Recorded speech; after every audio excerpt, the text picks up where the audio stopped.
Greetings and salutations and welcome to Ref the District. I'm Nathan Perry. That's the Stoner. No Trev today. So if you're following the live chat going on, you might have had that hint given to you already.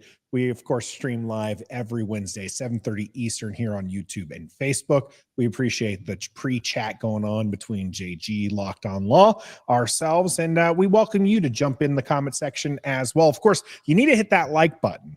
You need to subscribe to the channel, and you need to share this video so they can join the conversation here as well. Great show for you here on episode 219. We're going to be talking about those DBs and safeties to be taken early in the draft. When we hit the game, our expectations set too high.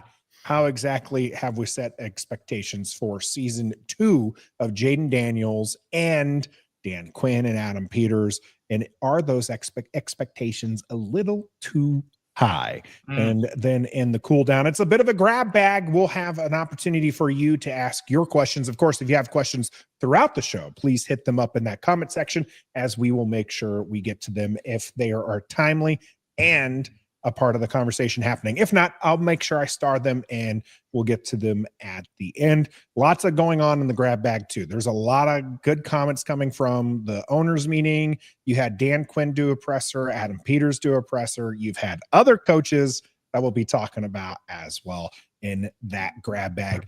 Want to appreciate those who did give me some love last week as I was out.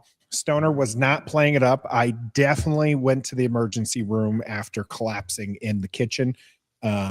So for those who might not be aware, I have some neurological issues that sometimes keep me from doing the show, but I appreciate all those, you two, and including Jersey Slim here. Thanks for the glad you're back. So I appreciate all the love and stuff, and you continuing to watch our content, even when those two like to go off script because I'm off the show, and they can talk about whatever they want because I don't get to keep them on track.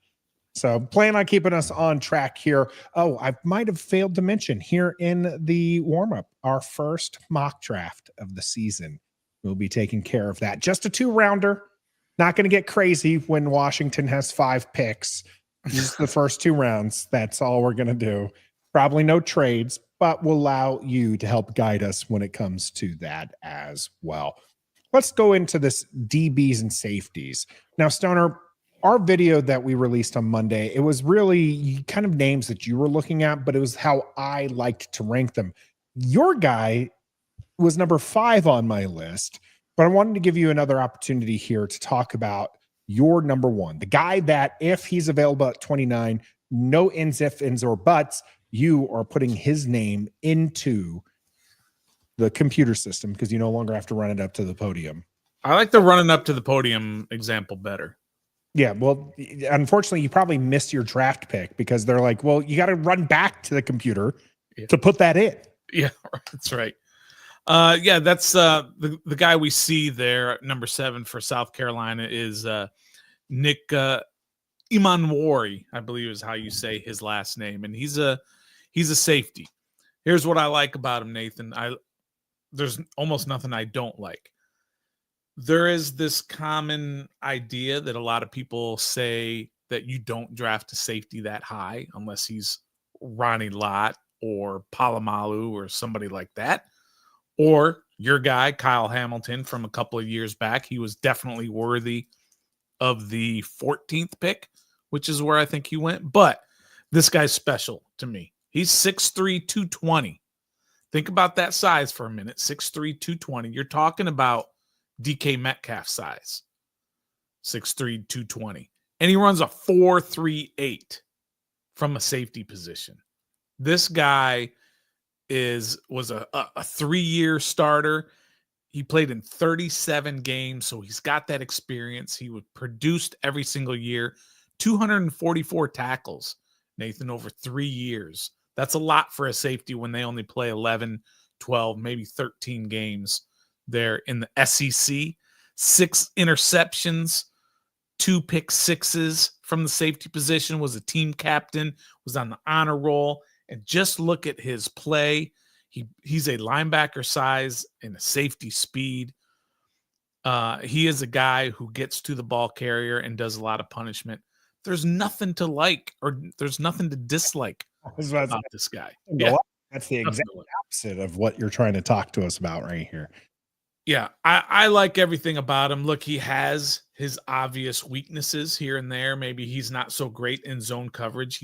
He tends to not understand maybe where he needs to be in zone coverage, but obviously that can be coached. So there's just a lot to like about him, and I think if he's there at 29, you got to grab him. Well, the good news for him is Washington with Joe Witt Jr. and Dan Quinn don't really want to go into zone all that often. They did True. go into zone quite a bit last year, but that was also a personnel decision, right? They don't have the guys to do man. That, as years go on, will develop. And so you're going to see a little less zone coming from Washington as they continue putting their guys in here. One of the things that is it's not about going after a safety or even a DB. It's always, for me, it's going to go about the best player available. And so he is fairly high on certain lists. Now, part of the reason why he ended up low on my list was because of the big board that I was using was low on him. And, but when you start looking at other big boards, he's a little higher, and it's going to be interesting to figure out where Washington's big board is developed and what the nuances are involved there. Here you have a very physical specimen. Like you said, big guy, linebacker body, safety speed. He's got just, athletic traits out to wazoo. Yep.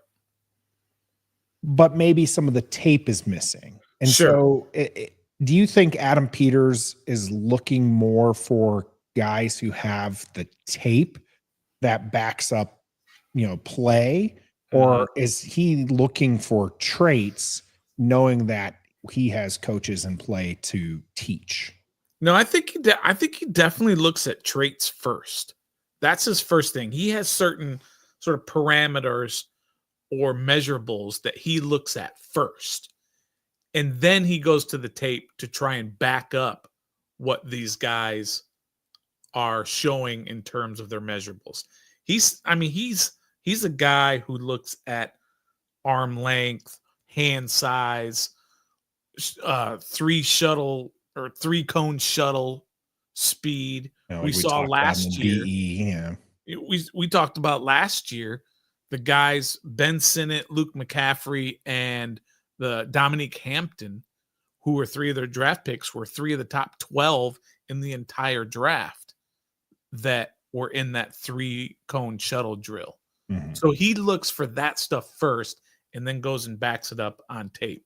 So this is a guy who, if you have all of those numbers, all those meets a lot of parameters, those traits that you're talking about, and you're talking about measurable traits, then he goes and tries to back it up with what's on tape. That seems to be what his MO is or was. We've only got 1 year worth of data to look at this point. So we'll see if it develops as we go along.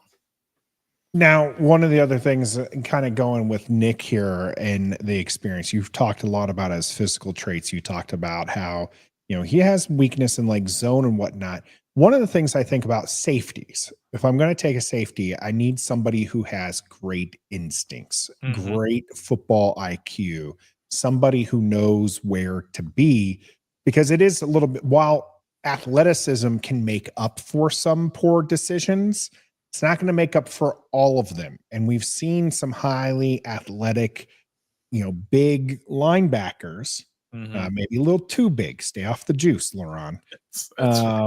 But we haven't really had the guy since we've had the guy who just would have celebrated his birthday yesterday, and Sean Taylor, and the ability not only to be athletic and cover a lot of ground, but his instincts were off the chart.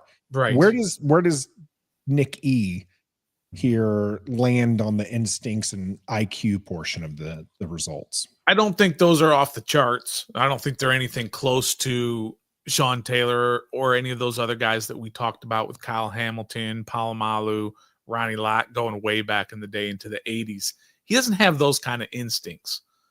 But for me, if a guy who is a freshman comes onto the team and is not the starter, and in the first series of your first defensive series of the entire season, game 1, the starter gets hurt and he comes in and never relinquishes the starting position again for 3 consecutive years at South Carolina. You're playing Bama and Auburn and Florida and Georgia every single year.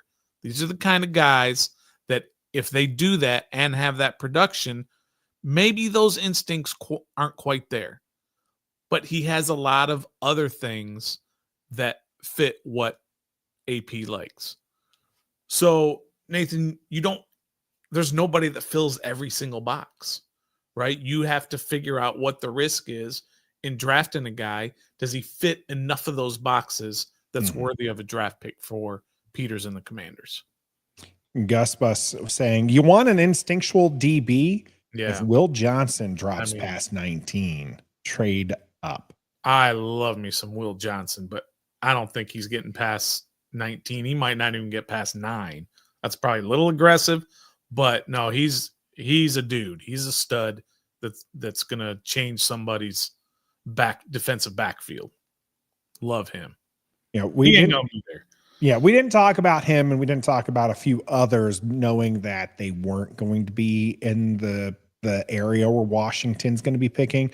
I don't see Washington moving up in this draft. There's just not the resources, nor is there a player who is going to be transformational. You mentioned Will Johnson has that opportunity to, but I just don't see Washington doing that. And I don't see a player who is going to be worth those assets, right? Like Jayden Daniels can completely turn around an offense. Yeah. Is there a guy on defense that's going to do that? Maybe that Penn State number 11 guy. He's one. He's maybe one. He might be one. But even the other Penn State 11 fell down in the draft quite a bit. Micah Parsons, of course, the one I'm referencing there. The draft is such a funny thing because we don't know what's going to happen. We can do a million mock drafts as we're going to be doing here in just a moment. Just one, not a million, but just one. One today. Maybe 2. Maybe in the maybe 2. Maybe 2. We're only doing 2 rounds. We're only doing 2 rounds. So that's right. We'll see. But it is interesting to see where players go. In fact, the first draft we're going to do today is based off of player boards. Based off of user input. So we are going to use PFF. So apologies to all those who said we need to use something else, but we have a PFF account. I like to make sure we're getting our money's worth. Yeah. And so it's by the player, or it's by user input. So it's where people are drafting, not necessarily where PFF's board is, which is the one that tends to be a little off from other people. And I'm putting some other things in there, but we can always play a little bit with that. By the way, Nathan, a couple of things real quick. Along with Abdul Carter, who I think is worth trading up for, people are way overthinking this Travis Hunter deal. Travis Hunter is another guy I would trade almost my entire draft for. He's an absolute difference maker. I don't know why people are second guessing themselves. If I don't need a quarterback, he would be my second guy. He would be number 2 on my big board, if you will, if there was no quarterback that I'm putting in there. I'd put Abdul Carter 1 and Travis Hunter 2. I think he's going to be an absolute stud in the who's ever defensive backfield. And oh, by the way, out wide on the offense, which he's a stud at doing that as well.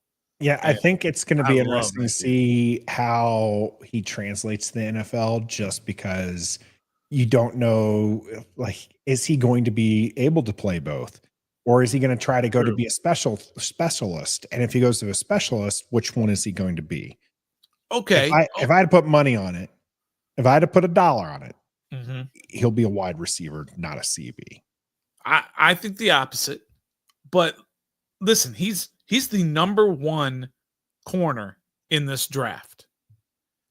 And he's also the number 1 wide receiver in this draft for me.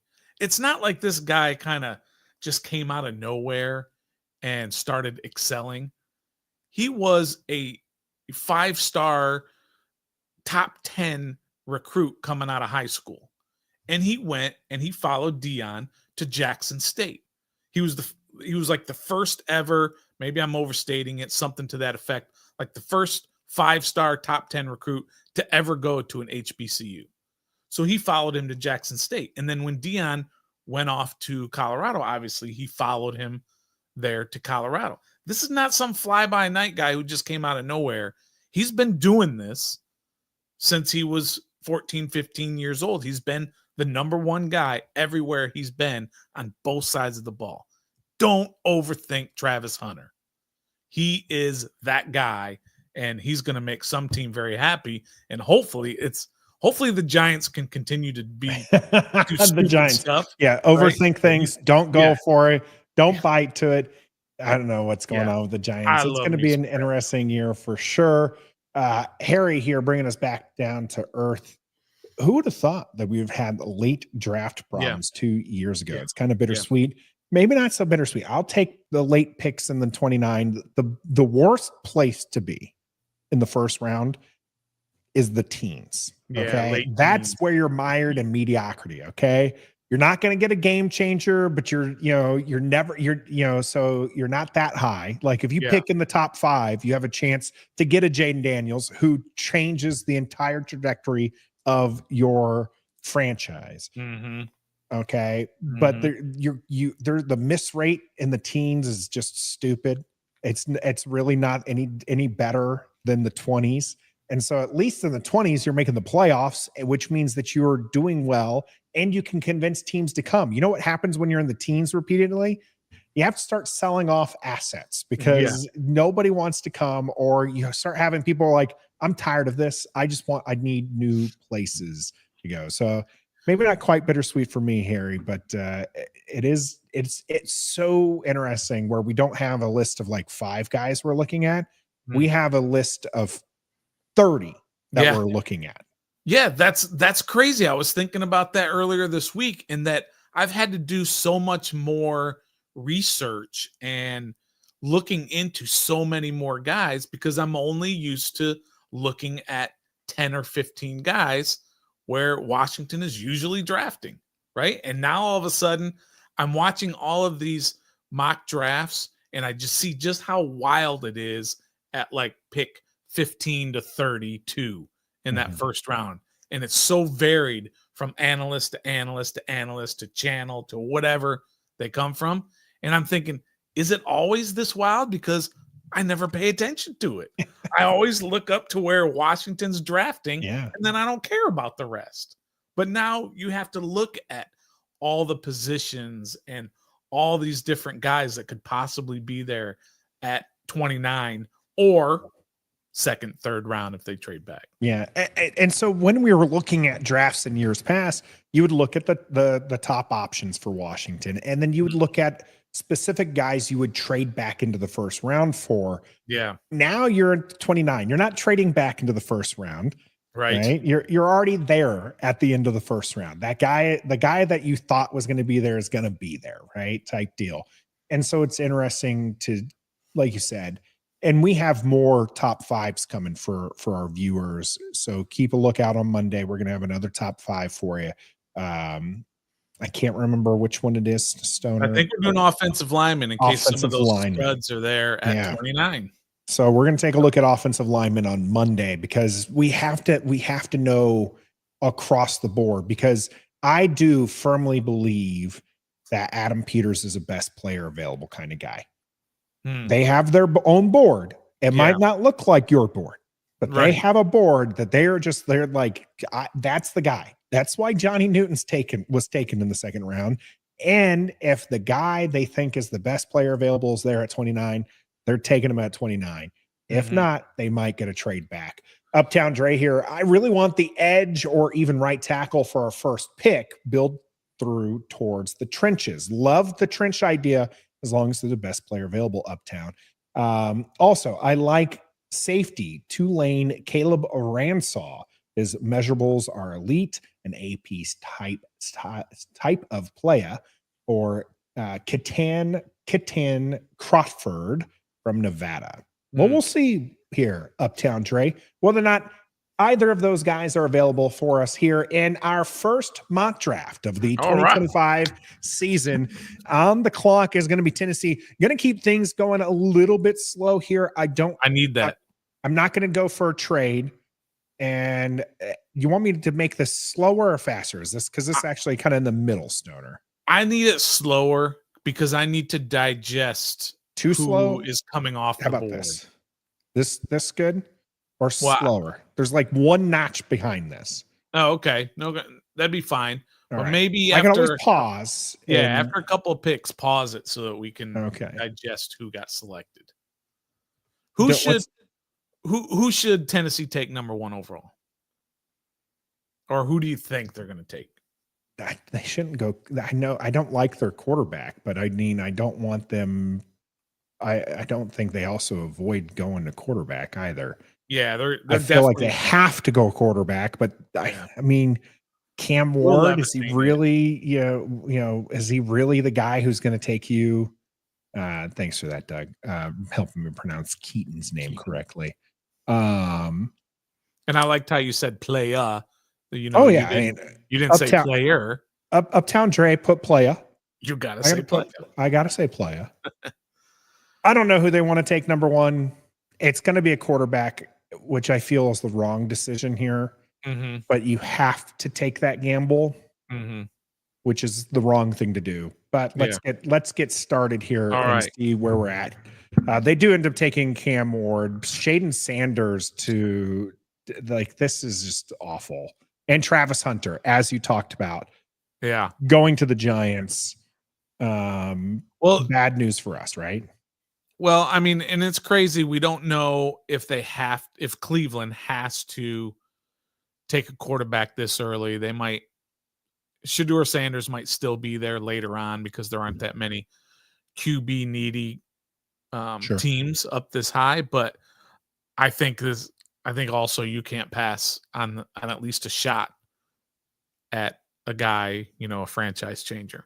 But if the Giants do take Travis Hunter, I'm going to be ticked off because I don't want to have to face that dude because, man, he's a stud. Get rid of most of that extra noise here as we go. All right. Mason Graham, Abdul Carter, running back at 6. Yeah, I've seen that in a few mocks. Will Johnson at 11. That was the one that a lot of people were talking about. Stewart was a guy we talked about before. There's the run on edges. And I'm just going to scroll up here. This is Donovan EZ, as I've been calling him out of Boston College, has been a name that's been thrown around for Washington as a guy that they would like to pick. I'm a little surprised he's picked this high, as I don't feel most big boards have him in the mid-teens. But I could be wrong. I'm still kind of slowly getting into the deal here. In fact, we could. Nope, canceled. Not going to leave the big board here for the big board, but I wanted to see where he fell on the.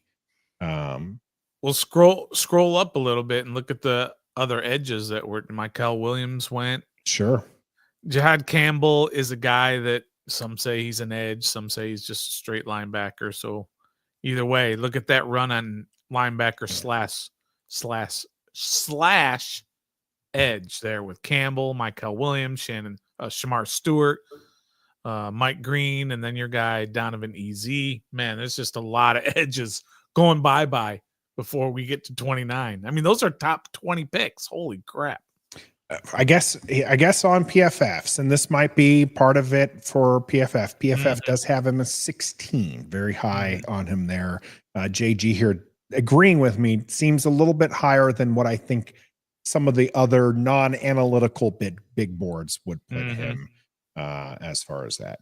So where are we at now in the we're at 20, pick number 20. Oh, there goes wide receiver. So Gus is asking, is there anybody to trade up for right now? And so we can't look at the big board. They won't let us look at it until it's our pick. There's got to be a way I can. This. Those are trade offers. Yeah, maybe they won't let you unless you. I do have. Well, yeah, that's really weird that they won't allow you to. I don't want to leave this site though.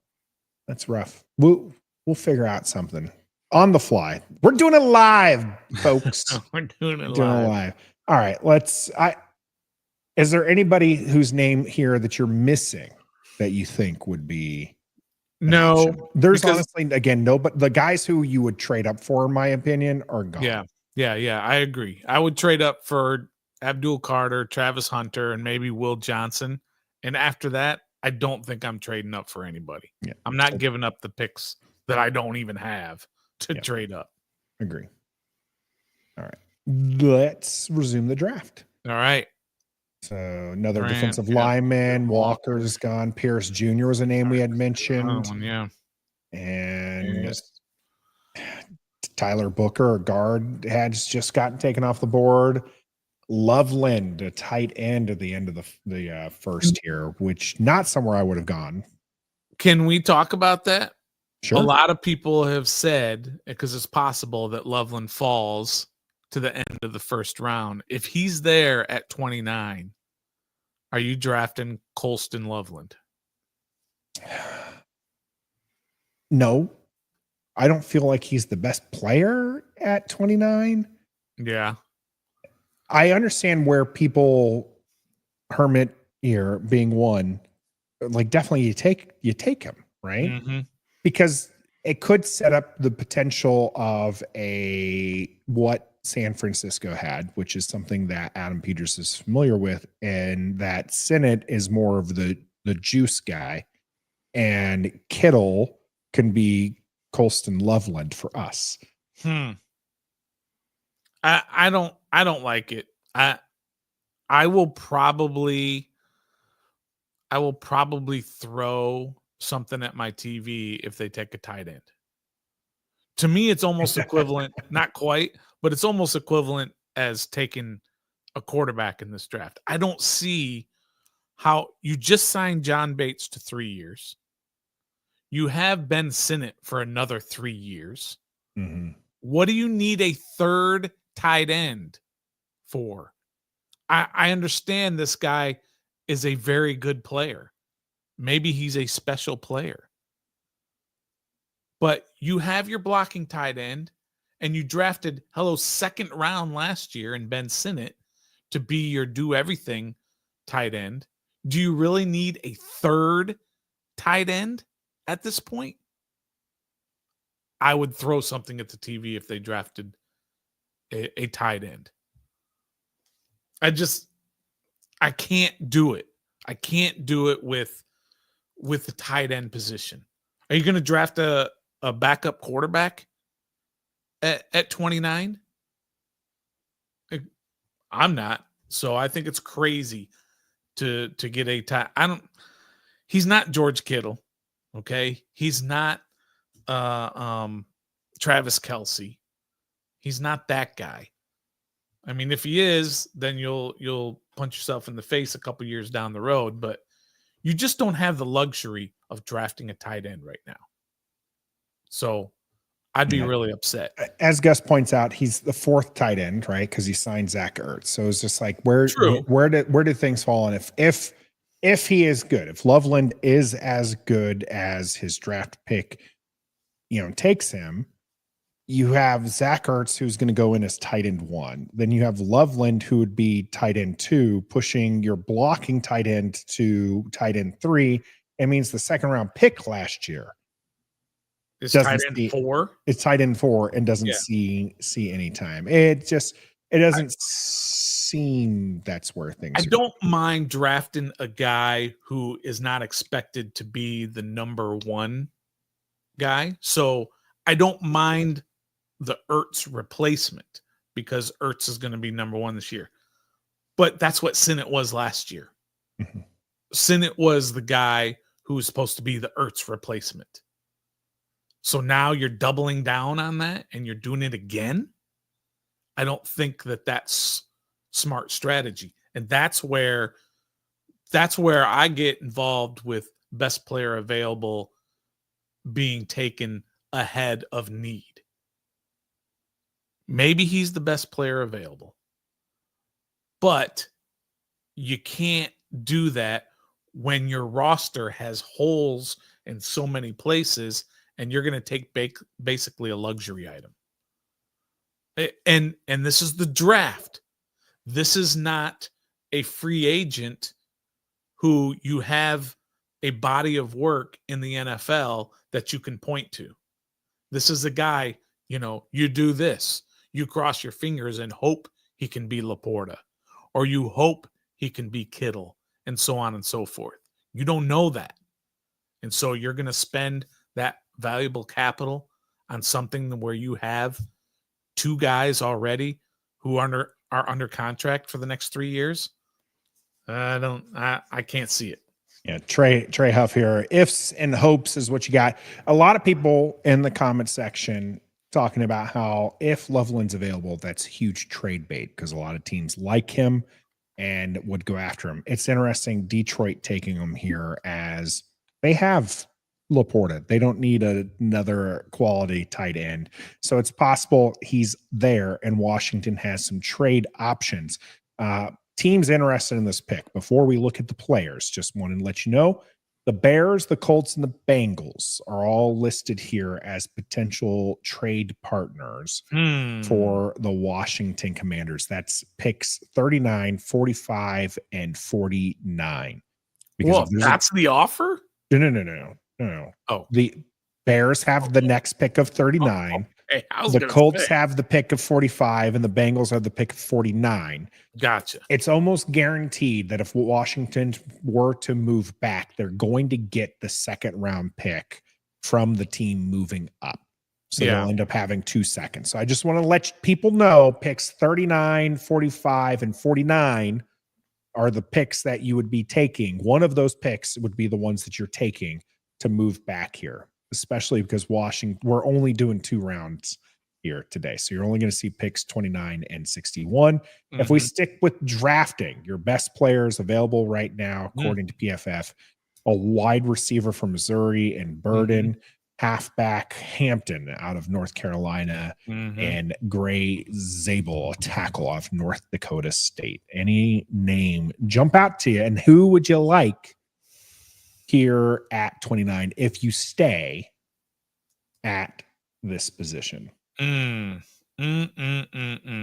Looking at that list of guys who are available, this would be Xavier Watts is still available at 39. That's interesting. And Landon Jackson. Those are a bunch of guys right there who would be great in the second round if you trade. This is a classic trade back opportunity because I don't want to spend a first rounder on Luther Burden on a wide receiver or running back. I get it. You need a wide receiver. Terry's 29, Debo's 30. They're not going to be around forever, so you need a guy to be able to be your anchor 3, 4, 5 years from now.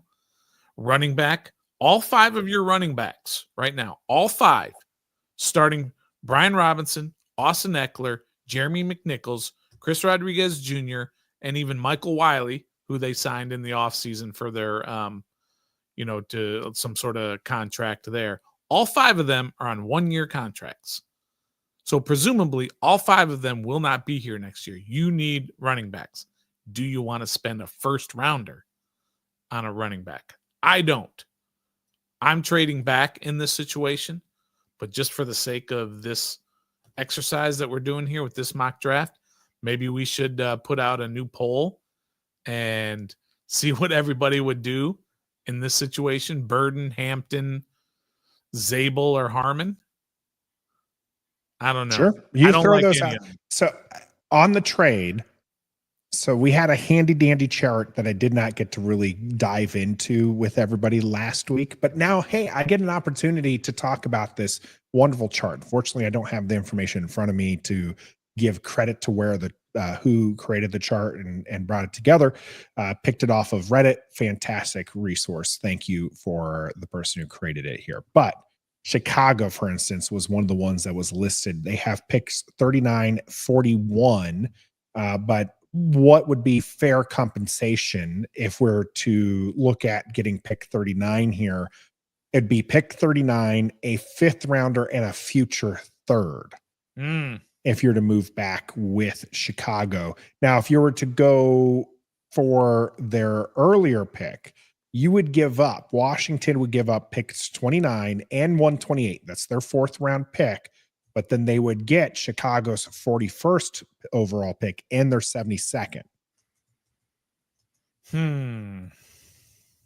No. Okay. All right. Well, there's a bunch of no's in there.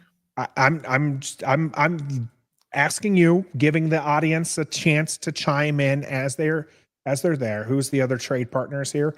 Indianapolis Colts at pick 45 would be 45 and 80 for pick 29. I mean, I would. You would do that? 45 and 80? Yeah. All right. How about for the Bengals, that's pick 49? They would give up equal trade value. 49, 81, and 119. That's too far back. That's 20 picks back, and only to get what is that, a 4th and a 5th? They get or a something third. like They that? get a 3rd and a 4th. 3rd and a 4th. Yeah, Mhm. I can't drop that far back.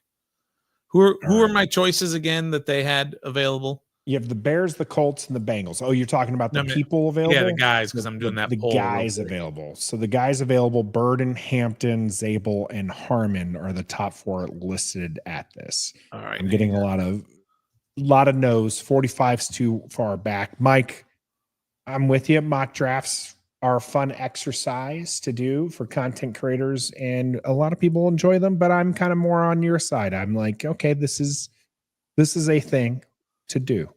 So all right. But So appreciate you jumping in here with us here, Mike. I'm gonna get that poll up right now. All right. Well, get your answer in on the poll real quick here. I'm kind of leaning towards that second Chicago option, 41 and 72. Yeah, I like that. We have to give up our pick 128 for it, but getting a 3rd rounder for your late 4th seems to do. So you give up your 1st and your 4th, and you get a 2nd and 3rd. Yep. Essentially, is what you're talking about. Mm-hmm. Yeah, I would probably do that. There's nobody there right now. Yeah. For me, that I think is worthy of the 29th pick. I'm just not keen on the future 3rd for the pick 39, because it's 39, a 5th round, and then a future 3rd. The 5th round is going to be a flyer. And the future 3rd, it just doesn't. I'm not looking that far ahead individually. Adam Peters might, but I'm not. I think there's what's really good about pick 29, and there are others as well with pick 30, 31, and 32, is that a lot of times people do like to jump up into that position to get a guy so that you can have that 5th-year option on a 1st rounder, especially a quarterback. In this particular scenario, Jackson Dart has not been selected yet. He's a quarterback that really has a 2nd or 3rd round grade, depending on who you follow.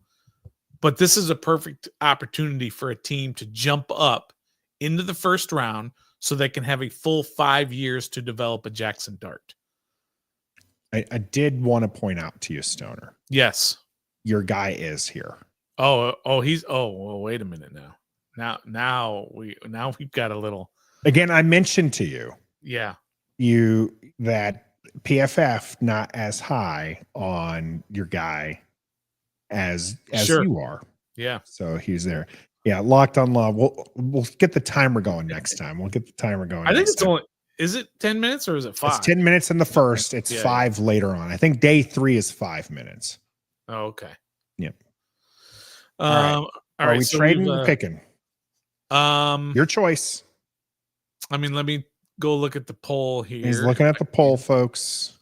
The poll, 64% want us to draft Omarion Hampton. Really? I'm not drafting a running back. Sorry. Not doing it. All right. I'm in my head. I heard if you're drafting a 1st round running back, what you're telling me is trade. Yeah, yeah. So we're All gonna right, try with the Bears. let's try. Okay, what are you offering? You're offering. So the board that I have in front of me Yep. says to get pick 39, we'd get a fifth rounder and a future third. All right. So instead of kind of doing a fifth and a third, a future third, Mhm. let's talk about a third this year. So see if you can't, see if you can't do 39 and 72. 72. Yeah. What's 72 is a third, right? Yeah. Yeah, that's a third. It's a high third, but it's a Yeah. third. And not giving back a pick. Sure. Give them Because in the way it says give them 128. all right, give them 128. They can have 128. How about we do Greedy. 205? Greedy bastards. Yeah, give them 205. All right. Try 205. Not accepted.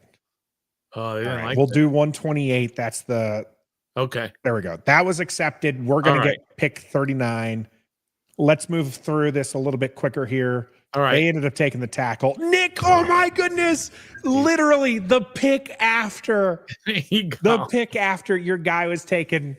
That is rough. That's what happens. Bills knew we wanted that safety and ended up taking him ahead of the board. That is just funny. All right. What do we got available at 39 then? Linebacker, wide receiver, defensive lineman, and then Xavier Watts. I'm probably in that list. Ooh, scroll down a little bit more. Landon Jackson. I do like me some Landon Jackson. I like a lot of guys there. I don't know if they're worthy of the 39th, but I like me some Siobhan Ravel as well. All right, what do we got? What is everybody saying? Let's see. Amos. We got Hairston. Lockdown doesn't like that we traded back. Gus wants us to trade down again. Landon all day long. Yeah, Landon Jackson. All right. Once we get a second, Landon Jackson. Guy, I like that. Once we get somebody who, seconds a pick, because we've got Hairston, Amos, and Landon Jackson. And who are we going with, guys? Those are your three options. Yeah. Hairston, Landon Jackson, or Trey Amos. Actually, these three guys right here, picks 44 or ranks 40, 41, and 42. Yeah. Yep. We need it. Other than Trey, Drew, or who said Landon? Hermit. JG. Wait. Trey had already said Amos. He's cheating over there. JG says Landon. Yeah, Landon. All right. I'm good with that. All right. Drafting Landon Jackson. All right. We got him. Gonna speed things up. We don't pick for a while. Yeah. Okay. There goes all them other guys. And here we go. All right. Ooh, Darian Porter, though. Why don't I like this draft as much as I like last year's draft, Stoner? Well, because we were picking two last year, and that's all we had to worry about. We were picking two, and then what was it originally? 34 or something like that. Maybe it was 35. Zero trade offers, by the way. Yeah, that's okay. We don't need a trade here. I think we go corner here. So I think we either go Morrison. You're such a needs person. Why are you such a needs person? I definitely am. Darian Porter or Benjamin Morrison. Why not go Kyle Kennard? Go double edge. Benjamin Morrison. That was a name mentioned earlier. I'm going to go ahead and take Benjamin Morrison here. That's what it is. We've earned 2 awards on top of everything. We got 2 and our awards? Draft. No one was taking Demetrius Knight here at PFF. Our draft got a B+, A-, and a B for the 2 players we picked. Oh, I like it. They gave This us Landon is Jackson with a A-. Nice. yeah. I like the Landon Jackson pick there at 39. It is a shame we lost out on your guy. Yeah. Literally the pick right Botched it. afterwards. Yeah. We Nick took a E. gamble and lost. It happens. I think we did that last year too, and it was an exercise in futility. Yeah. And that may or may not be what we're going to be talking about next as well. Have we set expectations too high for our Washington Commanders? That's coming up here in the game. Stick with us.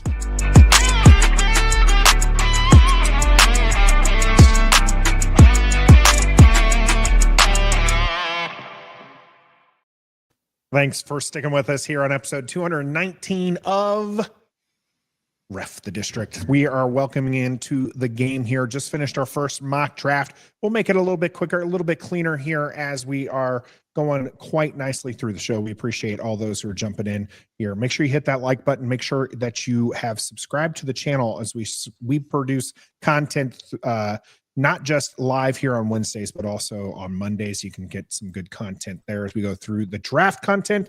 And of course, make sure you also share this so that way you and your buddies or people who might see that you shared our content can join the conversation as well. High expectations set here, Stoner, for our Washington Commanders 1 year after making the conference championship game. That's why they're picking 29. Only 3 picks above them in that. Picks 30, 31, 32, as we just found out in the mock draft. The Bills want a safety, maybe the same one Stoner wanted, but Mox nix, as you would say in the German language. It matters not. Washington is on a crash course for another exciting season, but where will they land? Now, you have some juicy tidbits when it comes to how our expectations are set here. I'm very much looking forward to those, but I want to know in the comment section, where are your expectations set? How high have you set them? Is it Super Bowl or bust for you? Is it another conference championship game? Is it merely making the playoffs? Or is it having a fun season that just doesn't see big injuries? Let me know where your expectations are. I'm very interested in seeing where people are on this one. Personally, go ahead. I want to hear. Personally, my expectations are not set Super Bowl or bust, but I would be disappointed if we do not see the playoffs, barring injuries. If this is a healthy team, a healthy-esque team, no major impacts to that are on the injured roster, i.e. Jayden Daniels. This to me seems like we should at least get back to the playoffs. Yeah. How many times, Stoner, had we heard over and over again, last year's team was the worst team Jayden Daniels will be a part of? Well, yeah, we definitely heard that a lot. I tend to agree with that. I think that's fair to say that as they continue to build. But the thing that kind of grabs at me a lot is we ask this question and people want to say, obviously, the coaching staff, the front office, all of that, their expectation is Super Bowl and nothing else. And of course, we totally understand that. But as fans, we have to look at the big picture in what we are kind of hoping for this team, because it's not, NFL teams don't go like in a linear path. Yeah, it's not linear progression. Yeah. It doesn't happen very often to where you go 4 wins, 8 wins, 12 wins in a playoff, wild card victory, and then 14 wins and a Super Bowl loss, and then 16 wins and a champ. It doesn't usually work that way. There are a lot of bumps and stumbles. Just think about some of these other teams, to include the Eagles, who won last year. They didn't just go like this. They started going up and then they go down. If you remember the year prior to last season, they started 10-1 and then stunk for the last few games and got knocked out in the wild card round. Yeah, serious talk on whether Nick Sirianni was going to stick around as the head coach. We have to be prepared that it's not going to be 4 wins, 12 wins, and the NFC Championship Super Bowl. It's probably not going to work that way. There is chances for this team to go 4 wins, 12 wins, 10 wins, 8 wins, 14 wins, Super Bowl. You know, it might be something a little bit less clear or less linear than that. So we have to manage our expectations on this team. And I think from what I've seen over here, a lot of people are managing those expectations pretty well, which is not what I've seen quite often from people. And I've said it a bunch of times, Nathan, and I got dragged for it quite a bit when I said it months ago. This team might actually be a better football team and lose more games than they did last year. They won 12 games last year, Nathan. In the regular season. In the regular season, and then 2 playoff games. Everything went well. Everything went fortunate. This football team was extremely fortunate last year. And I said that, and a lot of people dragged me, like I said, but I've come with research this time. I've come with a whole lot of research, Nathan. So I'm going to give you why I believe that. The first thing is, you just mentioned it, is injuries, right? They were the 5th least injured team last year.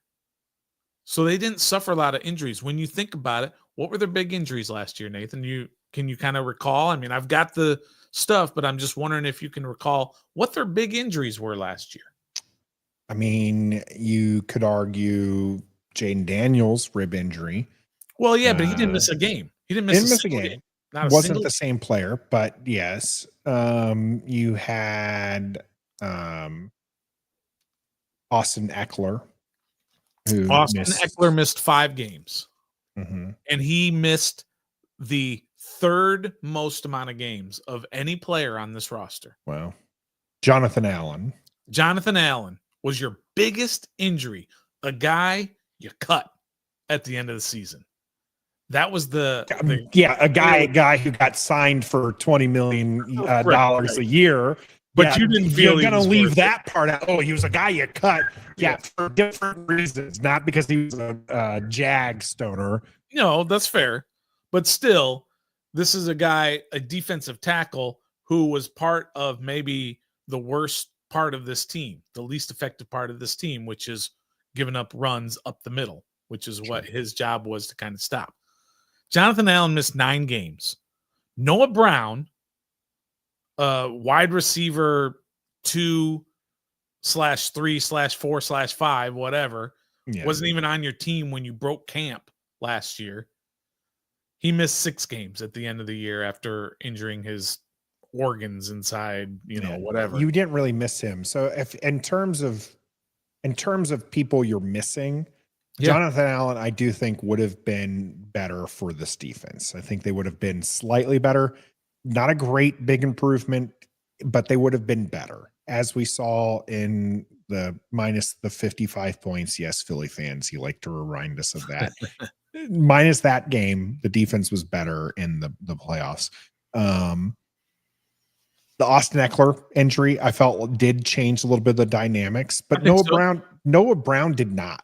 Right. Missing Noah Brown, I feel like De'Ami Brown stepped in really nicely towards the end of the season. You had Jamison Crowder, who was game-winning touchdown against the Philadelphia Eagles. I feel like Noah Brown was a whatever, and if he's your second most missed, you got a good argument there that we're getting a little lucky. When you look at games played for this team, there is a ton of 17, 17, 17, 17, 16, 17. There's just a ton of that. This team was relatively one of the healthiest teams in all of the NFL last year, and that plays a big factor in it. Across your offensive line, Biotish missed 2 games. I don't know if we had 4 kickers get injured. I think we had 1 kicker get injured. I think Siebert got injured, right? The first McManus, they cut him because of his whatever, right? The second guy was Siebert, if I remember. Yeah, we started right? it with Siebert, yeah. And he got injured, and then it was Zane Gonzalez. I think that's it. But the point is that Biotish missed 2 games, Wiley missed 3, B-Rob missed 3, but guys like Quan Martin, 1, Johnny Newton, 1, Dorrance Armstrong, 1. That's it. So they were very injury-free last year.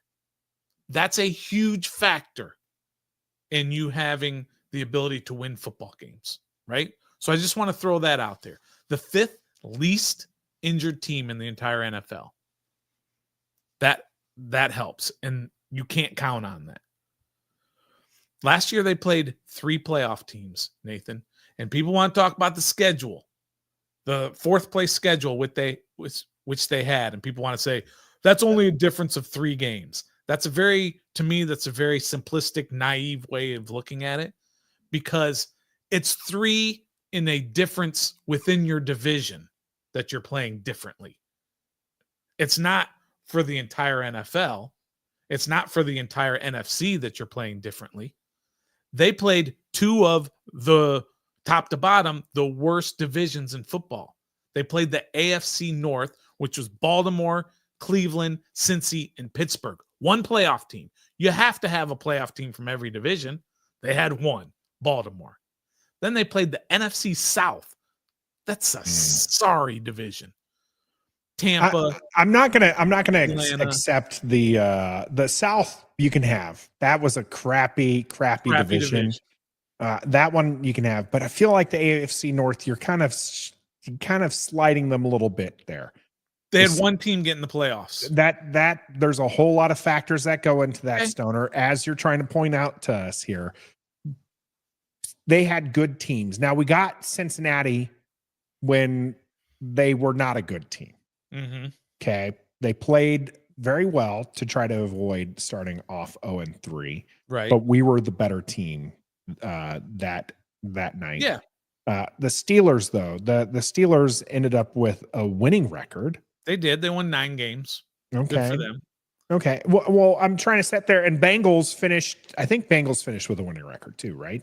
Because they just missed the playoffs. They finished with either 8 or 9. I think they finished in 9. No, because Steelers didn't make it. Steelers didn't have the Bengals were literally 1 game away from making the playoffs. They needed they needed a loss by somebody on that final day to possibly get in. Yes. Yeah, and lockdown law, you're right. This season is much more difficult, not just because you're playing the number 2, as mentioned, that's only 3 games, but you are, and Pittsburgh did make it. Pittsburgh and Baltimore played in the first round together. Okay. My mistake that Pittsburgh did make the playoffs. Okay. There you go. So look at this. You're starting off on all right. footing here. All right. Pittsburgh made the playoffs. I don't remember. Played Baltimore. You had 3 good teams in that division and 1 bad team, Cleveland. Okay. That doesn't make up for the fact that out of all of that, you may have 4 good teams amongst the 8. Because in the South, you really have Tampa Bay, who was a good team sometimes. Atlanta, who's not a good team, and you played them when they were starting a rookie QB. Carolina, who's awful, and the Saints, Atlanta, who are awful. Or the Saints, right? Right. So your point stands that next year, who are our opponents next year? You're playing the AFC West, who had 3 playoff teams. Yeah, Kansas City, Chargers, and Denver, the Broncos. Yeah. Okay. And you're playing the NFC North, who had 3 playoff teams. Ooh. Okay. So just that right there, the difference in those games. And then when you look at your 3 extra games that you're playing, your second place schedule, last year, the 3 teams that they played were the Bears, the Titans, and the Cardinals. The Titans won 3 games, the Bears won 5 games, and the Cardinals won 8 games for a grand total of 16 wins. This year, the 3 teams that they play are the Dolphins, who had 8 wins, the Falcons, who had 8 wins, and the Seahawks, who had 10 wins. That's 26 wins. The schedule is double difficult.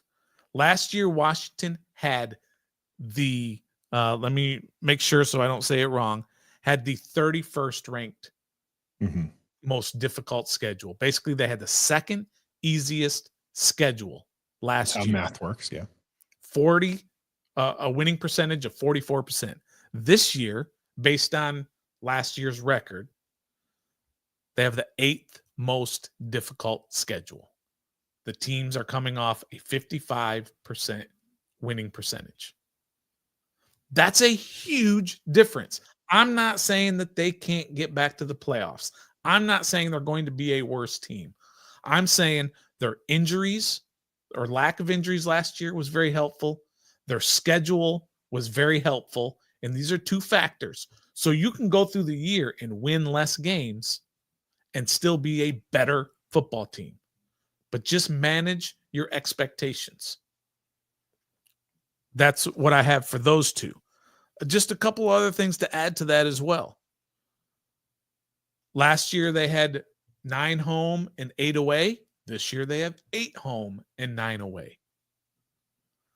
Last year, believe it or not, this is a factor. I know people are going to discount this, but I'm going to say it anyway. Last year, they traveled the least amount of miles to their away games. And crazy amount less, yeah. They traveled only 10,000 miles for all of their away games. Whereas, for example, the Chargers were almost triple that. Almost 30,000 miles worth of traveling. Now, I get it. They're on the West Coast. They got to do that. But that's a factor. You have 1 more away game than you do home game. And look, yes, they were very fortunate in a lot of these football games. They should not have won the Hail Mary game. Let's all agree to that, right? They did. Good for them. It counts. They get the win, all of that other stuff. They got lucky. That's why it's called a Hail Mary, and that's why it was the play of the year in all of sports, because it was something that absolutely you almost never see. And think about the last 4 games that they had to win to get into the playoffs. Not they didn't have to win every one, but they were fighting for playoffs. They were a New Orleans 2-point conversion away from losing that football game to New Orleans, right? A 20-19 loss. That or they won. It would have been a 21-20 loss. They played against the 2nd and 3rd string quarterbacks for New Orleans in that game and barely scraped by. Good for them. You got the win. You did what you had to do. That's awesome. Against Philly, if Devontae Smith doesn't drop that pass, then they run out the clock, kick the field goal, win the game. He dropped the pass, and Jayden Daniels still had to take the team all the way down the field and score a touchdown, not a field goal, a touchdown. Great. They did that. They should have lost that game. These are all in a row, Nathan. These are not scattered. This is game 13 or game 14, 15, 16, and 17 against Atlanta. And oh, by the way, in that Philly game, that was against their backup quarterback for most of that game because Jalen Hurts got hurt in that game on apparently a cheap shot from Frankie Louvu, whatever. Against Atlanta, they let a backup quarterback making his 2nd career start, a backup rookie quarterback making his 2nd career start, drive down the field in the 4th quarter and win and tie the game late in the 4th quarter. And if not for a doofus of a coach and Raheem Morris, who couldn't figure out how to managed the clock, botched it, and then had their kicker come up short on a 56-yarder. They were that close to losing that game against, again, a backup. Pretty sure it was just his first start too, by the way. I think it was his second. He come in during the he started the week before. He started the week before. The second is the week before that is when he came in. Got it. Through the game. Yeah. And then against Dallas in the last game of the year, they won on the last play of the game, or second to the last play of the game. On that throw. There was a reason why we considered them the team of destiny there towards the end. They were pulling out wins against a third string quarterback. While playing our second string quarterback, to be fair. Sure. For half. Jayden played the first half. Okay. But you're playing their third string quarterback. I don't understand how that matters. Who right now doesn't even have a job. Trey Lance is not on a team right now. So those last 4 games, they were fortunate to win. They did everything that they had to do to win those games. Those wins count. 12 wins counts. They made it. Once they got to the playoffs, they deserved absolutely to beat Tampa, and obviously they deserved to beat Detroit. They deserved. I'm putting this all in context. Injuries, travel, schedule, fortunate bounces their way throughout the year to just show you that what they did this year is very, very difficult to duplicate next year. Sure. And all that we need to do as fans is, if they only win 10 games and only win 1 wild card game and lose in the divisional round, you have to still look at that as a successful season. Assuming that you see growth in a lot of the important areas. Yeah, absolutely, Debbie. That's my whole point. Absolutely, Debbie, as Hermit and others. I don't know why you all think it's Debbie Downer. I'm just trying to. I mean, you did literally go on a 5-minute tangent about why Washington is not going to be as good and how lucky they got to get to where they were last year. It just kind of feels. I let you go on a while. Hold on, I let you go on a while because you have a great point to make. And I like teasing you about being a Debbie Downer. I love my trombones that I get to play for you when it comes to that.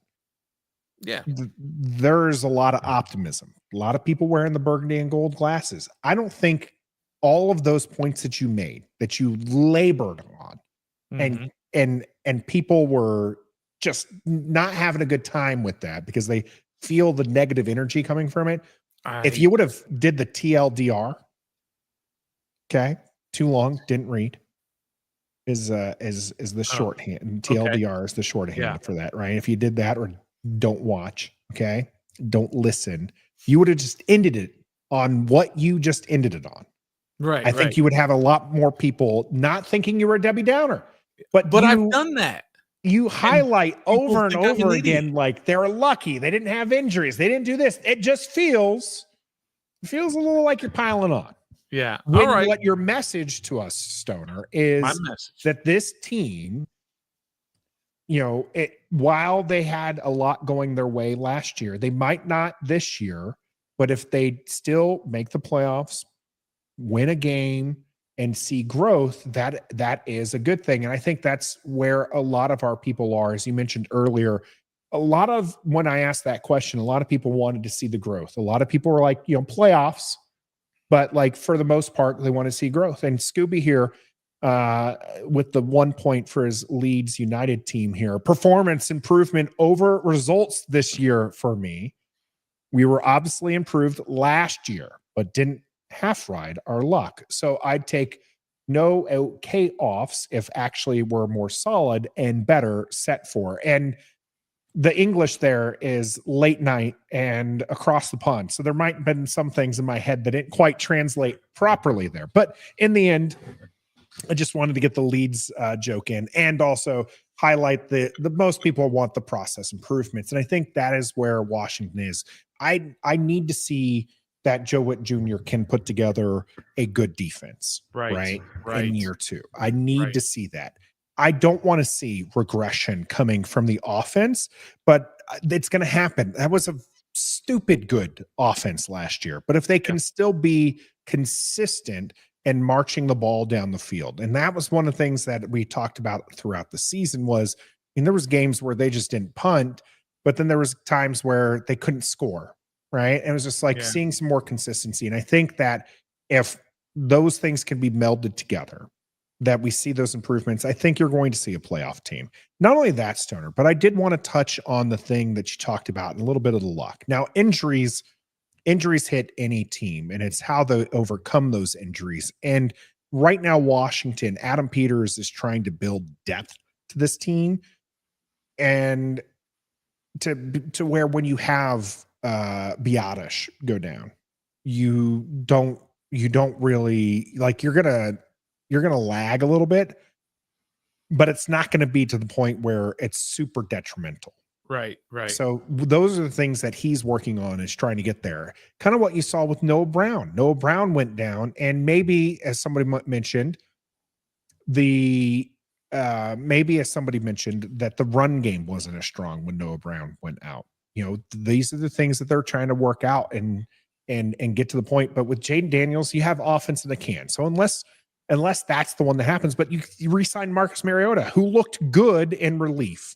Not Jayden Daniels, but there's one Jayden Daniels, but good. And so I think that this team has what's there. And most importantly, when it comes to non-injury, like we say it here on the Ref the District, the ball bounces, right?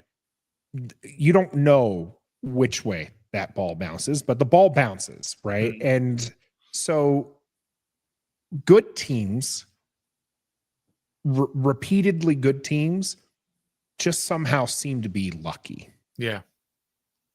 Washington for 3 decades had a dark cloud over it where the ball never bounced in our direction. Last season, similar, I guess, to 2012, where you went on a big playoff run in 2012. But we've talked about at length about how those seasons felt different as well. But last season, we definitely got a taste of what it feels like to have the ball bounce our way. And it felt like the law of averages, honestly, was finally catching up to us. Yeah. 30 years of bad luck, and we just finally are like, the gods of luck were just like, hey, we owe them a little something. Let's throw them a bone. But here's the thing is, again, good teams, they put themselves in position to be lucky, right? Winning the turnover battle, winning the field of possession battle, winning the time of possession battle. They do those small things so that way when the ball bounces, they're the ones who are on the receiving end of the positive. And I feel like Washington is, hopefully, with quality coaching, I believe in our coaches, with a QB who at the end of next season, if he plays the way he did this past season, is seriously an MVP discussion and looked at as a top 5 QB of the league. And that's hyperbole. It's a bit out there, but it's still believable. Yeah. Right.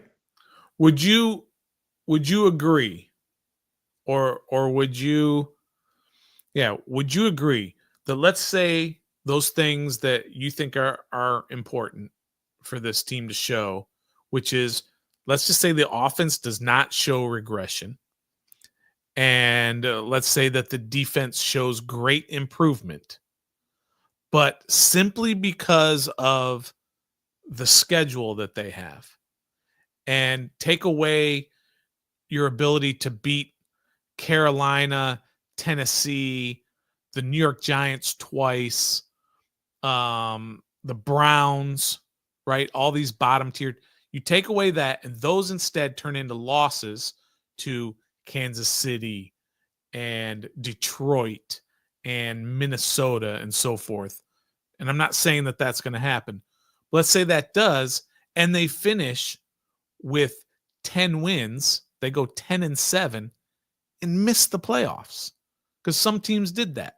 Mm-hmm. Some teams won 10. Seattle won 10 games and missed the playoffs. So let's just say that that's Washington. But they show all those other things. Like the offense didn't regress. They were still a dominant offense, but they were just lost some close games. And would you be okay with the season if that's what happens? Yeah, I mean, I would be disappointed, but I mean, it's such a different year. And I think this is Locked On Law had said this earlier, and this is something that I firmly believe was the difference between last season and previous seasons. Mm-hmm. You win the games you should win. If Washington goes and they win the games you should win, you mentioned how many juggernauts are on that roster, on that whole list, right? Mm-hmm. But there's still a good number of bad teams on the schedule next year. There's not many. Not many, but there's still a good number. There's a non-zero number. You don't need to win. You don't need to win 17 games, Stoner. You need to win you're right. 10, 11 games. If You're you right. have 6 or 7 bad teams on your schedule, which I believe Washington does. Oh, I don't think they do. They do not have 6 or 7 bad teams on their schedule. They might have 3. We'll differ on where the line for bad gets put. But Okay. you win the games you should win. Yeah. Those are 6 or 7 wins right there. You just need to play well enough in those hard games and the 10 other games that you're playing. You need to win a third of them. Half of them you're guaranteed to make the playoffs right at that point, right? If you win the 7 games you're supposed to win, you win half of the games that are toss-ups or difficult games. That's 12 wins again. Yeah. Right? So you have to beat the teams that you're supposed to beat, right? Yeah. And we don't know who those are. Those teams are going to change between now and the start of the year. Yeah, absolutely. Okay. There's a lot of changes going on. You mentioned how Seattle was a 10-win team and how they had a good offense. Bye-bye DK Metcalf. And Tyler Lockett and Geno Smith. Right? Yeah. You're I right. mean, what is that team doing? I mean, you have to it is a different season each and every year. You don't know. The Bears are expected to be better with a new coach. The Bears were expected to be where Washington was last year. Right. There's a lot of teams like that are on their list that are expected to be better, but you don't know, because you could have Seattle regress. You could have, for example, Minnesota could regress based on going to a rookie quarterback. Yeah. They could regress. The Packers could regress. You just don't know, and that's fair. Yeah, even Penix Jr. in his first full season. I mean, he might not be the quarterback in the future. We're talking about sophomore slumps. JG was asking, how real is it for QBs? And that's a question we'll probably have to answer next year or next week when we get a little chance to do the research. But when you're talking about that, there's a bunch of rookie. There's going to be some rookies, and there's going to be some sophomore QBs Washington's going to play. Mm-hmm. Where do they slump? Does Jayden Daniels avoid the sophomore slump? Right. There's a lot of questions to be answered before the start of next season. Expectations right now still high, despite Stoner trying to caution you and let you know that this team is going to be good. Stoner, right? It is. This is going to be a good team. Stoner believes it's going to be a good team. If you ignored him because he was doing his Charlie Brown teacher. Right. Yeah, I understand, but understand that he did say Washington's going to be a good team, and they're going to be better. I believe they're going to be a better football team this year, but I don't think they're going to win 12 games and go to the NFC Championship. I just don't think that. I think those are way too high expectations. But no matter what, all those crazy things that I said, I'm just going to go back to what we said all last year. with 5 back there, you've got a chance every single game. With 5, you're alive. With 5, you're alive, and there's no doubt. It almost doesn't matter who everybody else is all around the entire team. With that dude, you always got a chance to win every single week. And we haven't said that for a long time because this guy's for real. There's no doubt. He's the best. He had the best quarterback season, not rookie quarterback. He had the best quarterback season I've ever seen. From statistically, it was just an impressive season all the way around. In every aspect, there is no weakness to his game. So as long as you got him, regardless of schedule, regardless of injuries, those are going to be tougher to overcome for him. But with him, you've always got a shot. Yeah, he is one special player, and Dan Quinn knows that. And Dan Quinn had something quite nice to say about the young gent, and we'll be talking about that here in the cool down. Stick with us here on Ref the District.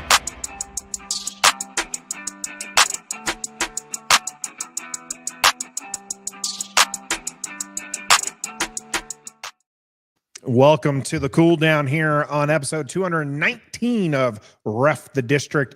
Some good conversation once we got past the Debbie Downerness of Stoner's realization of how he presents information. We're moving on from that, though. I mentioned there at the tail end of the game, Dan Quinn had something nice to say about Jayden Daniels that to me rings true and is very exciting. And it is a part of our grab bag here in the cool down. Notes for meetings and conferences here that we're going to bring to you. And if you have any questions, make sure you hit us up with the hashtag grab bag on the chat section here. So that way we can get to that here live, as we do stream live every Wednesday at 7:30 Eastern here on YouTube and Facebook. Hey, make sure you hit that like button. Make sure that you've subscribed to the channel and share this content so other people can join the conversation. Dan Quinn said about Jayden Daniels, he said, even if you take away his running ability, he's a special quarterback.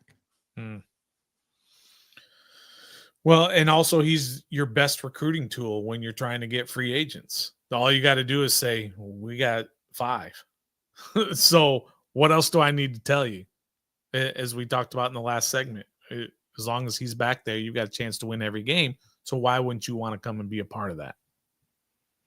Yeah, and it is a big reason why Washington is starting to turn things around. Now, part of that turnaround also, though, Stoner, is Adam Peters in the front office making some smart decisions and trading for key players and moving things around. And it's not just us that are saying high praise of the Commanders front office. Jonathan Allen had some nice things to say about the organization after he left, which hasn't always been the case. In fact, normally when you get cut and you move on, you talk bad about that. But Jonathan Allen didn't. He said the new regime came in. They had a path they wanted to follow, and I wasn't a part of that. So, I mean, got to give them a lot of credit for doing me a favor and releasing me. That was Jonathan Allen on the Rich Eisen show. What do you make of the fact that we have former players who are still speaking highly of Washington and releasing him early enough so that he could be in on still make $60 million? Yeah, where the big money is, and giving him that opportunity to get in that first wave of free agents, if you will. So yeah, I mean, it does speak highly. The one thing I've noticed, Nathan, about these press conferences when you watch Peters and Dan Quinn is the way they deliver these press conferences. You can hear and you can sense the genuineness of their answers. These are not, I mean, I hate to go back to the previous regime, but whenever you'd hear Ron talk, Ron always seemed like he was trying to give the media what the media wanted to hear. Like he was kowtowing to them, or he was trying to say something that would keep him out of trouble. But when Quinn and them speak, they speak with that genuineness, of, I'm telling you this because we as an organization all the way around completely believe in this. And that presents itself with their actions, right? Don't watch what they say or don't listen to what they say, watch what they do. And when they release John Allen and they go to him and tell him straight up, you're not a part of our future. We're going to release you and we're going to give you a chance to catch on with another team. That's genuine. That's maturity. That's adult living behavior, right? And it's very refreshing to see that. And it doesn't necessarily translate directly to wins and losses, but it relates to having a quality organization that's going to get you further along. People are going to hear that, and John Allen's going to tell his teammates in Minnesota, and that could have effect 3, 4, 5, 10 years from now when somebody is talking to John Allen and he'll say Adam Peters is a straight up dude. Dan Quinn is straight up. I'd play for those guys again if I could anytime. And that has a great effect. And so I love listening to them in their press conferences because they speak truth when they're talking. It is a nice change of pace here. I am going to derail our grab bag from our bit of a bag, but going to take from the comment section here as all right, let's do it. Things that I felt hit really high on this. One, Gus, from our previous conversation there in the game, as far as, how successful the team could be. Gus here telling us, even in Gibbs 1.0, we only made it to the NFC Championship game at a 42% rate. And that was crazy high at the time. So almost half of the seasons for Joe Gibbs, they made it to the NFC Championship game. And that's unheard of. Yeah. Unheard of. So just keep that in mind with your expectations. Washington made it there last season. Whether or not they make it there, it's going to be largely on Jayden Daniels. Now, Mass Collector here talking about how people got to be harder on Daniels for his development. Mm. And I'm going to disagree with Mass Collector. Okay.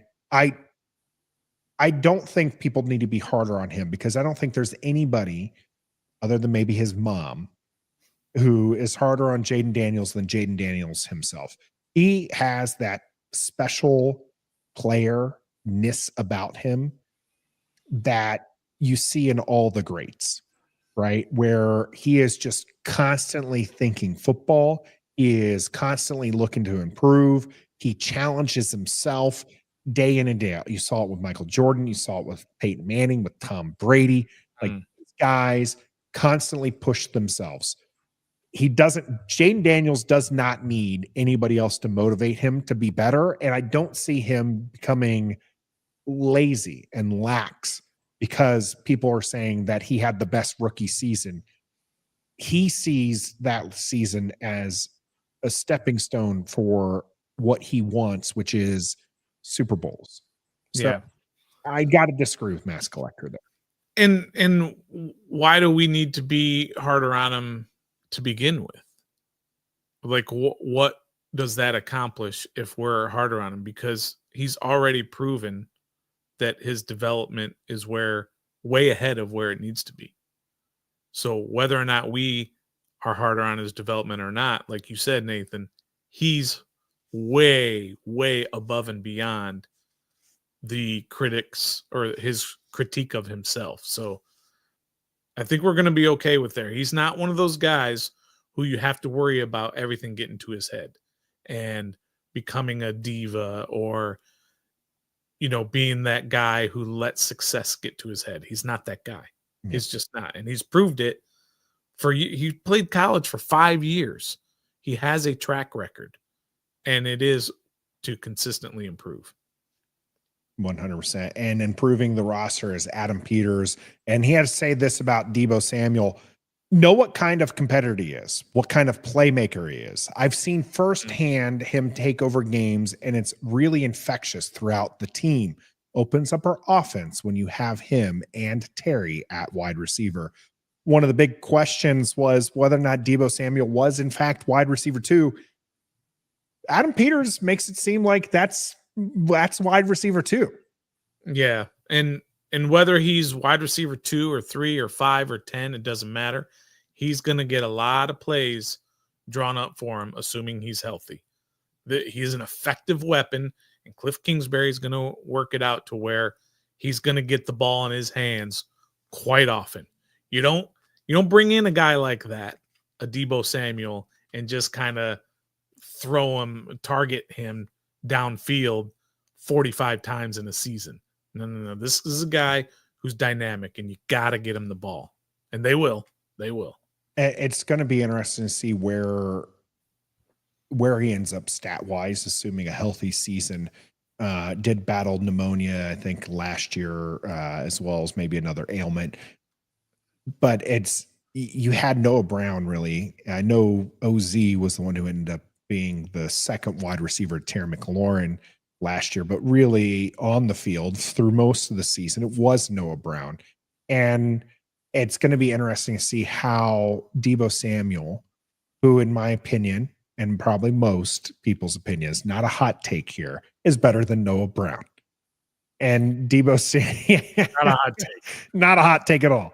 Deebo Samuel being a difference maker, like Adam Peters is talking about, and how that's going to change things, because Noah Brown was successful in this offense, but now you have a player who, like you said, you can make a game plan for, who now defenses have to make a game plan for, how much that is going to be there. And I'm looking forward to those yards after the catch.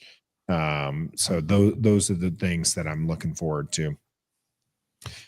Sticking with Adam Peters information here. Adam Peters did say from Nikki J here that they haven't had any contracts with Laramie Tunsil, who's his own agent. If we have them, we're going to keep them in-house, Adam Peters says. And that I love. As many moves here so far made by this front office, Stoner, we don't find out about until they're made. There's nothing that leaks out of there. And as a content creator, I hate it, because I love leaks, right? I love to be able to sniff out a few details that are coming. But yeah, there's no leaks, which means they run a very tight ship over there, which is great. They don't let other teams kind of get in on what's going on in Washington and be able to take advantage of that. These are all part of the whole winning in the margins, as we've talked about for quite a bit. And this staff, this organization is really good at it. I don't know if they're even going to extend Tunsil. I'm not sure that that's going to be high on their list. Next year, if he has a really good year, then they'll extend him. I think he's going to play on his contract this year. Interesting. I'm interested in seeing exactly where he ends up on that, and whether or not we do get one. Adam Peters did say on trading for 5-time Pro Bowl Laramie Tunsil, those guys don't come on the market very often. Yeah. We really wanted to bolster the offensive line. He's, in our opinion, one of the best. So if he's one of the best, you might want to get him down on paper for longer than what he's currently. So that's where I'm standing. I think that I do feel like that's where they want to go with him. And whether or not, as Gus Bus points out here, that no way we should extend Tunsil before Terry, I think Cole is right. Both are going to get extensions. And I do feel like that's going to just try to open up things. One, you believe in the player that you just spent those draft picks on, right? But two, negotiating now offers you freedom next year. Sure. Offers you freedom after that, right? So it gives you some flexibility, and I think that's what Adam Peters values. So if he can get Tunsil in and work on something, then that will matter. Speaking of Terry McLaurin contract extension, Adam Peters says, we've had some really good conversations with his representatives. We want to make Terry a commander for a long time. Hopefully long time equals his career, but even greats like Jerry Rice have seen other uniforms. It might happen with Terry McLaurin. How long would you extend a wide receiver who is entering year 30? Well, I had a chance last week to go on with Red Zone in the Lab and talk to him about this whole Terry McLaurin thing. Terry McLaurin he's different. right? He's not like your regular stud wide receiver. He's a guy that does everything right. And for me, he should absolutely be extended for as long as you possibly can. I don't care if he's 37, 38 years old and he's still under contract. I know that's not great cap management, right? But this guy's different. He should be here forever, and you should do whatever it takes to sign him forever. But that's not going to happen. 3 years, 4 years, I don't care. I don't care. Just get him extended, and they will. We've been talking about that they will extend him before this season since the middle of last season. We've been saying they're going to extend him at some point before the season starts. And I think it's going to be like right before training camp starts. That's when they're going to announce the extension. That's when they announced it the last time. Logan Thomas, Deron Payne, John Allen. Right now, there's so much going on with the draft and all that. They don't want to focus too much of their time and efforts on getting contracts done. So wait until after OTAs and all that. That's when they'll probably extend. There's a lot of roster movement still to happen, which changes negotiations all the time. So if Washington happens to land a wide receiver in the first 2 rounds, that might be a difference maker. That changes the outlook for what a contract would look like for Terry McLaurin. Don't expect that to happen. Don't think that's where we're going, but that's just kind of where it looks like. And with regards to the Terry McLaurin extension, sticking with the football before we get to some non-football things, Dan Quinn said Brandon Coleman will move to right tackle. We'll at least try him there first and sees how it goes. Now, this was expected, right? I think a lot of people thought maybe left guard, right? But right tackle to me made a lot of sense. Yeah, of course. Yeah, I've always been a proponent of moving him to right tackle because, guys, they like Nick Allegretti. Nathan doesn't like him. He's okay. Most fans don't like him. This staff likes Nick Allegretti at left guard, and they don't want to move him. Let's just look at his 3-year contract. They don't give out a lot of 3-year contracts, and they gave a 3-year contract to Nick Allegretti, who's going into his 2nd year on that. He wasn't great, but he was dealing with either a backup left tackle or a rookie 3rd-round left tackle all of last year, and his responsibilities were so much greater. Now that you've got Laramie Tunsil over there, he can focus on what he needs to focus on without ever having to worry about Laramie Tunsil screwing up on whatever play that they're running. Allegretti's going to left guard. Coleman's going to right tackle. Wiley's going to play right guard until Cosme's ready. And then Wiley will be the odd man out in that. I think Coleman's going to win that right tackle job. I think that it makes sense. Why we talked about Coleman being quality tackle who might be a better guard and who has seen time at guard. Well, how about the fact that Wiley at right tackle has played guard, quite a bit of snaps at guard for Kansas City, and you just so happened to lose your right guard for an extended period of time. So why not move a guy who's younger, athletic, and has shown promise out on the left over to the right and see what he does there? And then you move your guy who's experienced at right guard in at right guard. So that way the drop off from Sam Cosme to Wiley, it's a drop off, but it's not so significant that I'm concerned about it. So I think that will be a good move for Washington. And starting Coleman over there in OTAs and all that in the training camp at right tackle and seeing how things are going, they won't hesitate to yank that experiment, if you will, if they see that he just can't handle it. They don't have time for that. They've got a veteran-laden roster that's trying to make a run at a Super Bowl.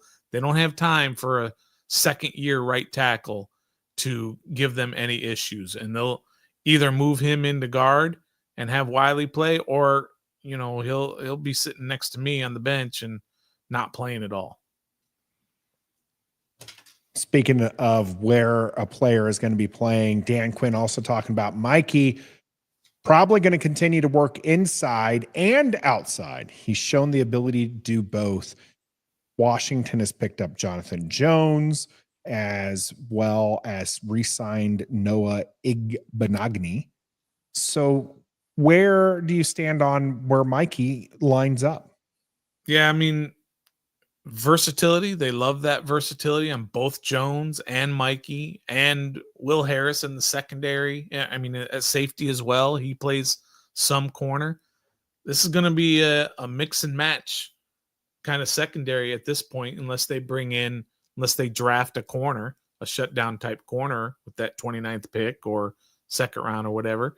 So they're going to be all over the place. Joe Witt Jr. said last year, he said, I can't tell you who our 11 starters are. We're playing 17, 18, 19 guys. And so they're going to do that this year as well. They're going to move them all over. Noah started out on the outside, right? And Mikey on the inside. And they said, you know what? It works better with Noah on the inside and Mikey outside. So whatever they see is going to work, and these guys know what they're doing. Versatility is what every coach likes, but this coaching staff definitely. Yeah, it's Ron. We got tired of the position flex and versatility when it was with the old regime. But honestly, it is something that most NFL teams want. They love it. Yeah. They want guys to be able to play multiple positions. There's some specialty people that they want to be able to do that specific job. Mm-hmm. But when you're not one of those guys, you need to do that specific, that task. You need to be able to do multiple tasks. One of the things we loved last year was and we feel is greater value are the joint practice sessions. Well, Mike Vrabel wants the Patriots to hold one with the Commanders coming to Foxborough.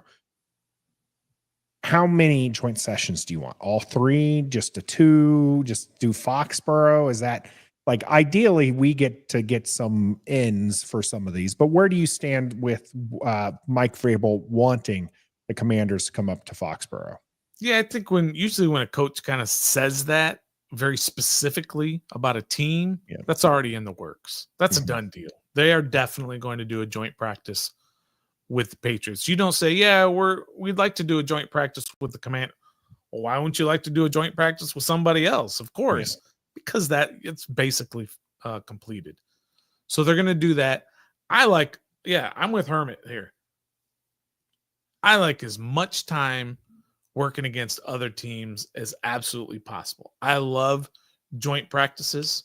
I think Jayden learned quite a bit last year in those joint practices. So, yeah, definitely. Do it as much as you can, whatever you think your team can handle in terms of travel /prep/rest. So, as many as they can, I'm all for it. I love joint practices. So we're sticking away from hockey, as I think there's some requests not to talk about that. So we won't move there, but we will move a little bit football adjacent here. Tress Way and his wife adopted a baby at the end of the regular season. Then they had to overcome the little guy needing heart surgery and some procedures during Washington's playoff run. If this doesn't make you love Tress Way even more, I just don't know what will. As a foster parent who would like to adopt, this is just wonderful.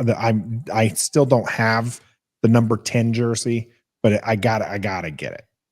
You got to do it because it's going up in the Ring of Honor someday in the stadium, because not only because of his obvious play on the field, even if it's a punter, he's one of the best at it.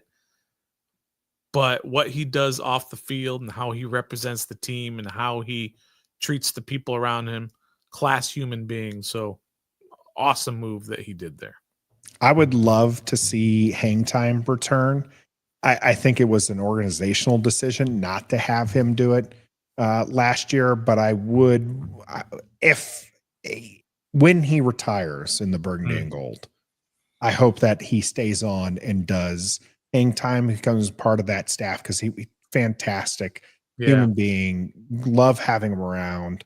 And it's great that he's adopting, and I wish the child all the health in the world. Well, if we don't have any questions, Stoner, I am out of grab bag material from the list of bookmarks you had given me. So is there anything else you wanted to talk about? No, apologies for maybe going on too long about the reasoning, but I've gotten a lot of flack on that, Nathan, and that when I said that I think they're going to be a better team and yet have a worse record and not get as far in the playoffs, people just thought I was crazy for saying that. So I wanted to bring actual research and proof on how they can do that. Sorry I went on too long about that, and some people took that as being Debbie Downer, but I've done the research on it, and it's just going to be a tough season to try to duplicate what they did. I mean, look at Detroit. Detroit went to the NFC Championship the year before and lost in the divisional round because of a lot of factors they didn't have to deal with the prior year. The injuries decimated that team. I point to the Buffalo Bills as well. I mean, they've got everything, an elite QB. They've got a roster that's full of quality players, and they just can't get over the hump. Detroit's another one that's here in the NFC. Yeah, I mean, you saw teams like Minnesota in the early aughts do that with Dante Culpepper, Randy Moss. I mean, they went to 4 straight championship games and just could never get over the hump. The Eagles, another one that did something very similar. The game of football in the NFL is very difficult, and it's very difficult to replicate success. Washington just needs to keep improving, and they'll have opportunities, and we will be here for along the ride, because we do stream live every Wednesday, 7:30 Eastern, here on YouTube and Facebook. We appreciate everybody who jumped in today and had given us some comment sections. We got the comments are going off the charts here. Hermit, Locked On Law, Gus, Uptown Dre, JG. We have Mass Collector coming in. Roger is in the house as well. We appreciate you all. Make sure that you've hit that like button, subscribe to the channel. Make sure you share this video so that way other people can join the conversation and laugh at Stoner being a Debbie Downer. I did let him go on. He needed his soapbox. He needed his moment. We love Stoner because he brings realism. Trev wasn't here today. He's our optimist. He's the one who's just like, no, we're winning the Super Bowl every year, 17-0 until we find out otherwise. And that is the truth. I'm Nathan. I'm a little bit more on the Burgundy and Gold glasses side, but I like to have some fun. Actually, I get teased all the time for riding the fence, but that's neither here nor there. It is, unfortunately, the end of the show. So until next time, womp, womp, womp. Be a fan.